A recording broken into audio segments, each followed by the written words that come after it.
అందరికీ నమస్కారం. హోరాహోరీగా జరగబోతున్న ఆంధ్రప్రదేశ్ ఎన్నికల్లో తిరిగి వైసీపీ విజయం సాధించి టీడీపీ కూటమి ఓడితే దానికి ప్రధానంగా 2 కారణాలను చెప్పొచ్చు.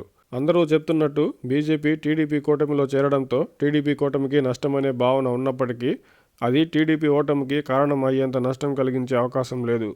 బీజేపీ వలన పోయే ఓట్లు ఎలా ఉంటాయో బీజేపీ వలన వచ్చే ఓట్లు కూడా ఉంటాయి కాబట్టి బీజేపీతో కేవలం లాభం కానీ కేవలం నష్టం కానీ ఉండదు. అందుకే ఒకవేళ టీడీపీ కూటమి ఓడితే కూటమిలోని బీజేపీ ప్రధాన కారణం కాదనే చెప్పాలి.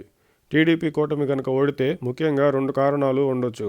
అందులో ఒకటి వైసీపీతో ముడిపడి ఉండగా మరొకటి టీడీపీతోనే ముడిపడి ఉంది.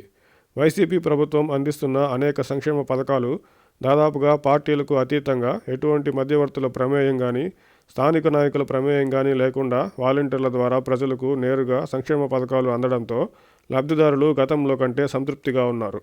దానికి తోడు వైసీపీ మేనిఫెస్టో మరింత సంక్షేమంతో సంక్షేమ పథకాల లబ్ధిదారులను వైసీపీకి దన్నుగా నిలబెట్టుకోవడం ద్వారా వైసీపీ ధీమాగా ఉంది. లబ్ధిదారులలో మెజారిటీ మద్దతు వైసీపీకి ఉండడం మొదటి కారణం అయితే గతంలో టీడీపీ ప్రభుత్వ హయాంలో పథకాలు అందుకోవడంలో జన్మభూమి కమిటీల ముసుగులో స్థానిక టీడీపీ నాయకుల ప్రమేయం వారి దౌర్జన్యాలకు తోడు టీడీపీకి చెందిన వారికి మినహా మిగిలిన వారికి అర్హత ఉన్న పథకాలు అందలేదనే భావన ప్రజల్లో ఉంది. ఈ 2 కారణాలే ప్రస్తుతం గ్రామీణ ప్రాంతాలలో వైసీపీ బలంగా ఉండడానికి కూటమి కట్టిన టీడీపీ వైసీపీకి ధీటైన పోటీ ఇవ్వలేకపోవడానికి ప్రధాన కారణాలుగా చెప్పవచ్చు.